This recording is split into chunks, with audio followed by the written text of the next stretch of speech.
It's time for another professional match of StarCraft 2, and what I got for you today is a Zerg vs Protoss played on Sequencer LE. Spawning in the southwest corner, playing with the blue Protoss pieces, we have none other than Root Gaming's Puck. And his opponent, spawning in a cross position, playing in red and playing with the drones, for Team Expert, she's known by the nickname of Scarlett. Now, of course, Scarlett is one of the most well-known non-Korean StarCraft 2 professionals in all of StarCraft 2. I mean, she's an absolute force to be reckoned with. Recently, she managed to qualify for 2 seasons in a row for the GSL Code S, the highest level tournament in all of StarCraft 2. Now, sadly, in both of the instances, after qualifying, she ended up getting eliminated rather quickly. Apparently, the circumstances that you have to play in when you are indeed playing in these televised matches are a little bit different than what she is used to. First off, you have of course to play in a booth, and secondly they're blasting white noise and whatnot, and supposedly the second time she participated she opted to play without headphones on altogether, which of course makes it infinitely more difficult. But apparently she doesn't really feel very comfortable in those booths. Regardless though, because she qualified already, right, and because she's been playing for so very long, and because she's very high up on the Korean ladder as it is right now, she is an absolute force to be reckoned with. Now, of course, Puck, he's definitely a high-level player as well. Some of you may be a little bit less familiar with him. I actually personally owe quite a bit to Puck myself. When I first started making StarCraft 2 content, be it on the live stream as well as on YouTube, I didn't really know anyone within the StarCraft 2 scene, and I had a hard time like networking and really getting to know any of the people that really run the community as well as all of the professional teams and whatnot. And Puck sort of put me in touch with the right people, and while we haven't really talked over the last couple of years, I still owe quite a bit to him. I mean, I don't really know if he would have gotten to the point where I'm able to do this whole thing full time nowadays if it wasn't for Puck actually putting me in touch with the right people, and eventually, you know, that leading to me joining Quantic Gaming, Mouse Sports, and, you know, running this whole YouTube channel. It's pretty incredible. I actually, come to think of it, I should catch up with him soon. Regardless though, we got a high-level Zerg vs Protoss on our hands right here.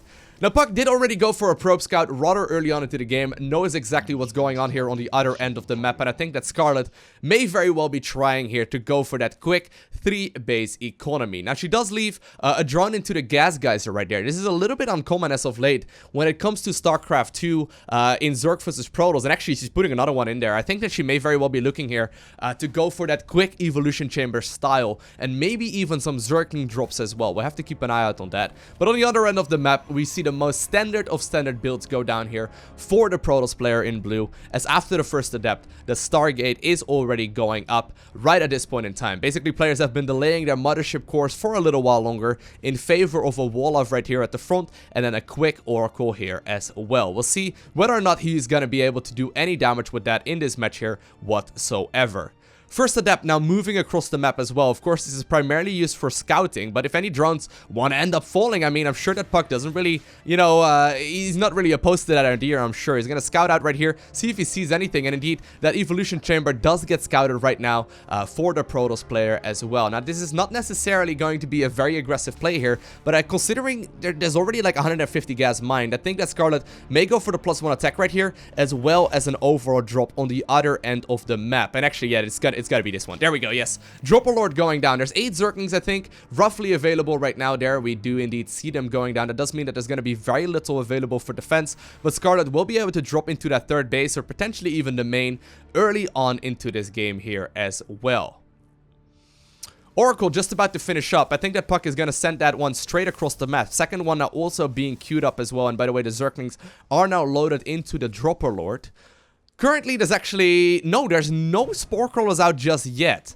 That does mean that Scarlett must feel very confident in her capabilities of defending this with only queens right now. This could become a bit of an issue. Of course, this Zergling drop has gone unscouted here for now, but Scarlett will have to run the drones on out of there. There we go. Drones immediately pulled out. Two of them do end up falling there, but actually solid defense, all things considered. Only 2 workers there in total, with more queens joining in, as well as actually a bunch of spores now going down. I think she's gonna be just fine. Zerglings now inside of the main base here of of the Protoss, and while there are going to be more than enough defenses here ready to shut down these Zerglings, they're gonna try and kill as many of these probes as they can. In the meantime, of course, they kill drones very, very rapidly. Already 6 workers do end up falling. Most of the Zerglings getting out of there as well. I think they're gonna try and continue this in the natural as well. Third Nexus has now being taken as well for the Protoss player in blue. More and more workers end up falling, and actually another Oracle was trying to make its way across as well with that single lack of the spore there in the natural. Apparently 4 additional drones ended up going down here, but all things considered, the early game exchange was most definitely in favor of the Zerg. Although I'm wondering if it wasn't a little bit too greedy to delay these spore crawlers for very long. I mean, if you're gonna get them anyway, you may as well get them a little bit earlier, right? And just completely shut down this Oracle aggression here, all things together. Now, or all things considered right from the get-now. Now, the Adepts are moving across, right? There's 6 of them available, or 7 right now available right at this point in the game. A couple of roaches are being queued up as well. Plus 1 missile just about to finish up, which will most definitely aid quite a bit in shutting down this aggression here. Zerg fully aware of what's going on though. You can see the overlords are in really smart locations here, scouting exactly where these units are coming in from. And while the lair is only just now getting started, the Adepts are going in actually. I was gonna say, I don't think Puck is gonna commit to that. One of them will end up falling almost immediately. Shades being activated once again. They're moving towards the natural, but I think that Zerg will indeed be able to get that one just fine. Now here's the thing about the Zerg versus Protoss matchup. Currently, it's pretty heavily in favor of the Zerg due to a couple of reasons. First off, we had a Hydralisk buff, we had a slight Adept nerf, as well as a massive change to the map pool here too. The third base on this map in particular, on Sequencer, is not that great. I mean, it only has a single gas geyser and 6 mineral patches, right? That does mean that Protoss will very quickly have to try and take this 4th here, and this one is very, very, very vulnerable. Usually, this matchup hinges very much on the fact that Protoss needs the economy. They're gonna need to try and get up to 3 to 4 bases and try to max out. In this case, it turns out that Puck went for a fleet beacon, so he's looking to go for that carrier play. The question is he gonna be able to max out on that army? If he manages to go up to, say, 8 to 10 or so carriers, it's gonna be nearly impossible for a Zerg player to kill. However, getting to that point is very, very tricky, and in most of the professional games, in particular over the last few weeks, it is going to be in favor. And actually, there's a double Hydra then going down. Oh, she's canceling it immediately. Most of the time, it's going to be quite heavily in favor of the Zerg, because Zerg has gotten so very good at getting super aggressive against this style. And actually, even though I don't think Scarlett scouted anything here, no, the fleet beacon has been unscouted for the time being. The Nydus network is going up, and I like this one a lot. Now, Puck, of course, he's gonna have to defend against quite a bit of aggression here. That Nydus network is gonna allow Scarlett to move all over the bases and try and pick this, you know, Protoss player apart right now as well. The question is, will there be enough defense here available for the Protoss player in blue? The 4th base is going down right now. It's like, the thing is, Puck is going to try and max out, right? He's going to try and max out on as many of these carriers as possible, because what else are you going to play? It's very difficult for a Zerg player to try and deal with this. And while the standard, you know, or rather, it's very difficult for a Protoss player to deal with this. And while the standard for Zerg is to go for a Hydra Link Bane timing, this like quick 4 base has sort of turned out to be the standard right now for Protoss players, because either with like the Immortal, like Archon kind of armies, or the army that we see in this particular game where Zerg is really focusing on that, you know, or rather Protoss is really focusing on that carrier play.